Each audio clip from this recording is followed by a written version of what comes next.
This is the fourth video of a series of videos to learn how to look at and analyze people on Twitter.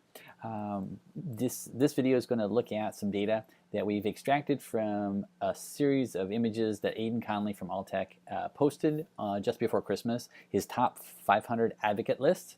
We've gone through an optical character recognition process to look at the image, and then we got it to a spreadsheet. We went through a process of cleaning up the data, and then we got it into a form that was a series of the Twitter names in a text file. And now we're going to go to a tool called Audience. That's spelled A-U-D-I-E-N-S-E. It is a web app that is in partnership with the Twitter company, so that they can upload information about Twitter accounts, and then using that relationship with Twitter, get data back really quickly and inexpensively, far easier than one could do it if they had to figure out how to do all the programming. If you're into programming, you could figure it out and do it, but using Audience, you can get there much quicker and far cheaper in most cases.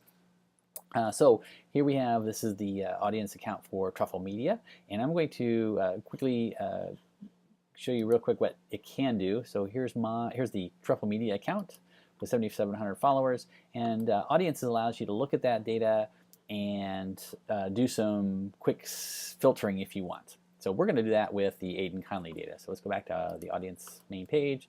I'm going to scroll down. I want to actually import that text file we created. So the text file to import the list of users.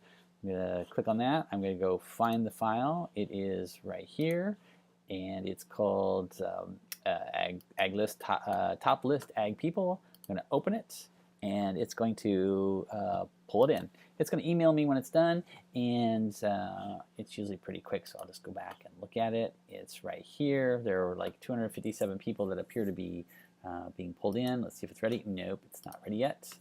I'm going to pause here for a second, and we'll come back when it is ready.